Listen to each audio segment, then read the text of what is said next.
क्या होता अगर श्री राम के जगह श्री कृष्ण होते? दोस्तों, यह कहना बहुत कठिन है, फिर भी कंपैरिजन करते हैं। भगवान राम ही श्री कृष्ण हैं। जब जब धर्म पर अधर्म हावी होता है, तब तब भगवान नारायण अवतरित होते हैं। कभी नरसिंह बनकर आते हैं, कभी राम और कभी कृष्ण। इस कलयुग के अंत में भगवान जब आएंगे, तब वे कल की रूप में आएंगे और धर्म की रक्षा करेंगे, अधर्म का विनाश। किसी की इच्छा से ऐसा कुछ भी नहीं होता। प्रकृति जब जिस व्यक्ति या महापुरुष को धरती पर भेजती है, जो उस समय की सामाजिक, मानवीय और सांस्कृतिक समस्याओं का समाधान कर सके।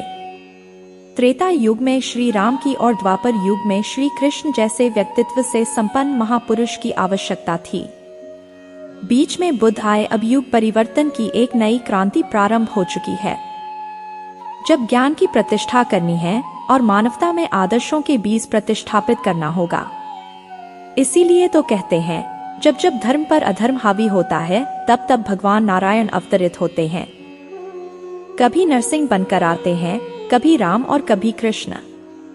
इस कलयुग के अंत में भगवान जब आएंगे, तब वे कल की रूप में आएंगे और धर्म की रक्षा करेंगे और अधर्म का विनाश। अब इसके विपरीत जानते हैं। जैसे ही कृष्ण ने जन्म लिया कि मृत्यु सर पर खड़ी थी, इसे टालना मनुष्य की शक्ति के बाहर थी। फिर छठे दिन पूतना पहुंच गई। अब मर्यादा में रहें तो पूतना जहर देने को तैयार है। इसलिए मानवी लीला करने से काम नहीं चलेगा। कृष्ण चंचल स्वभाव के हैं। कृष्ण किसी राजकुमार का सा जीवन नहीं जीते हैं, इसलिए वह किसी राजकुमार जैसा व्यवहार भी नहीं करते हैं। इसलिए आज भी लोग को वह अपने अधिक करीब लगते हैं। तो आप इस प्रश्न में कल्पना कर रहे हैं कि महाभारत में अर्जुन के रथ के अग्रभाग में भगवान राम विराजमान हैं। यह कल्पना अस्वाभाविक है।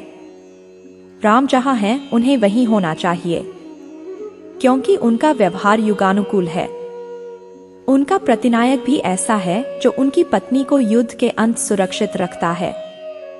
मैं महाभारत के शकुनी और दुर्योधन से ऐसी अपेक्षा नहीं रखता।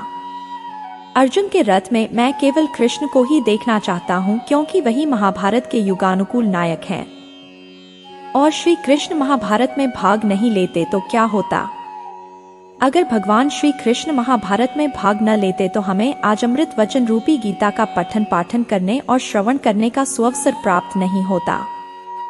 दूसरी बात, तब कदाचित महाभारत का युद्ध भी न हुआ होता। मैं ऐसा इसलिए कह रहा हूं क्योंकि आपको याद ही होगा, जब पहले दिन युद्ध के लिए पांडवों की और कौरवों की सेना कुरुक्षेत्र में खड़ी थी, तो उस समय अर्जुन को अपने प्रियजनों के प्रति मोह हो गया। तब भगवान श्री कृष्ण ने ही तत्वज्ञान की बातें बताकर और गीता का उपदेश सुनाकर अर्जुन को युद्ध के लिए तैयार किया और कर्ण का वध किया। जी हाँ, आपने सही सुना।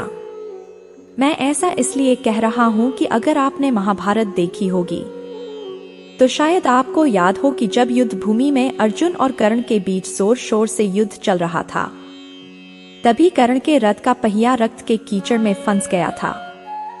तो कर्ण उस पहिए को कीचड़ से निकालने के लिए रथ से नीचे उतर गया। क्योंकि कर्ण उस वक्त निहत्था था, तो अर्जुन ने उसे पर बाण चलाने से मना कर दिया। लेकिन भगवान श्री कृष्ण ने ही अर्जुन को कर्ण की क्रूरता का याद दिलाया है और कहा कि हे अर्जुन, अभिमन्यु भी निहत्था ही था और अकेला ही था, लेकिन तब भी इन सब ने एक साथ मिलकर अभिमन्यु पर वार किया था। तो ये सुनकर अर्जुन ने कर्ण के ऊपर भी उत्तेजित होकर बाण छोड़ दिया और कर्ण मारा गया। और अगर भगवान श्री कृष्ण जी न होते तो जयद्रथ वध भी न होता, क्योंकि भगवान श्री कृष्ण ने ही अपनी माया से सूर्य को ढक दिया था, जिससे जयद्रथ सामने आ गया था और अर्जुन का काम आसान हो गया। कुल मिलाकर देखें तो भगवान श्री कृष्ण का महाभारत में बहुत ही अहम रोल था। सो दोस्तों, आज के लिए बस इतना ही। ऐसे ही मोटिवेशनल वीडियो पाने के लिए लाइक और फॉलो जरूर करें। जय श्री राम, जय श्री कृष्ण।